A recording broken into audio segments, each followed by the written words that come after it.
Our episode starts in a crypt where Anya is complaining to a demon about how much it sucks to now be a mortal teenager and asks for her help getting her powers back.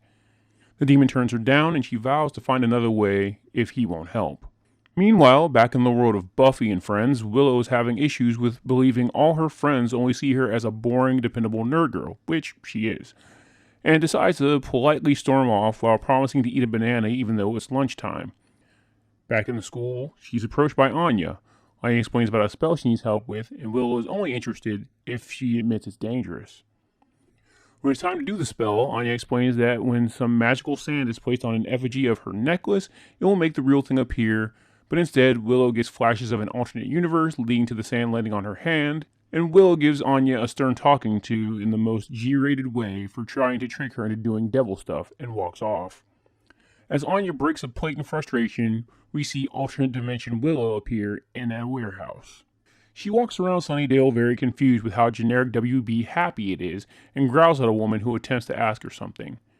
She heads to a club where she's confronted by Percy, a star basketball player that the high school principal asked real Willow to tutor, but who instead tried to force her earlier to just do his homework for her, knowing she was a pushover. Being that this isn't the real Willow, she pushes him and he goes flying. She then lifts him up with one hand, but is unknowingly saved by Xander, who thinks that he is saving Willow. Willow, thinking it's the Xander from her world, begins to grope him, but is disappointed to realize he's alive. Buffy then arrives and stutters through trying to pretend to like her new look. Willow then brushes her off, but when Buffy goes to grab her, she fangs out and tells her to leave her alone. Well, wait. Get off me!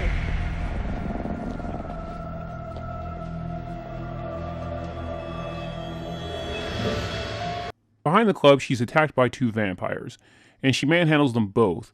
She then tortures one of them by breaking his fingers until he shows allegiance to her. She then promises to make that Sunnydale look like her version. Back at school, Buffy and Xander explain to Giles the Willow situation and believe they caused her to run to vampires. That's when real Willow walks in. After initially not being sure, once they're convinced real Willow is human, they shower her with hugs. They explain to her that they saw a vampire version of her, but no one has an explanation how. Back at the bar, a bunch of vampires storm in to take over the place. Angel, Oz, and Anya are surprised to find that the ringleader is Willow. Oz sends Angel out to get Buffy as Willow does her best seductive vampire routine.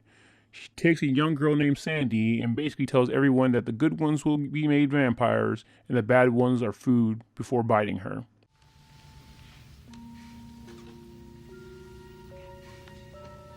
You don't have to be afraid, just to please me. If you're all good boys and girls, we'll make you young and strong forever and ever. We'll have fun.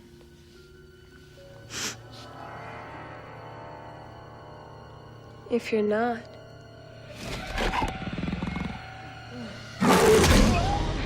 Oz confronts Vampire Willow, which confuses her. Anya then lets her know she's not in her world. Anya tells her that he'll help her get back into her world. Back at the library, Angel shows up to tell the group about Willow, just to be shocked to find original Willow alive and well. When they head to the bar to get to Willow, she goes back to the library, and that's when she's confronted by Vampire Willow. Vampire Willow tells real Willow that Anya ratted her out as the one that brought her there, and that she could take her back. She then goes back into seductive mode and tells Willow she likes the idea of there being two of them, and licks her before Willow forces her away and shoots her with a dart gun. The Buffy gang locks her up, and when they ask for a plan, Buffy tells them she had a bad one. They end up swapping Willow's clothes with Vampire Willow for some reason. I mean, I get why Willow would need to look like Vampire Willow, but not sure why they'd have to give Vampire Willow Willow's clothes. Anyway, she awkwardly heads to the bar and says she killed Willow while sending vampires out to their deaths outside. Meanwhile, Vampire Willow wakes up locked up in Willow's clothes just as Cordelia walks in. Vampire Willow talks Cordelia into opening up the cage, but before she does, Cordelia stops and wants to lecture her about stealing her boyfriend. Vampire Willow finally talks her into opening the door by saying she was sorry for stealing Xander, and that's when Vampire Willow fangs out and stalks her. okay. How about dinner? Before she can get to her, Cordelia is saved by Wesley with a cross and holy water, forcing Vamp Willow to leave her annoyed. Back at the bar, Anya has figured Willow out and outs her to the remaining vampire.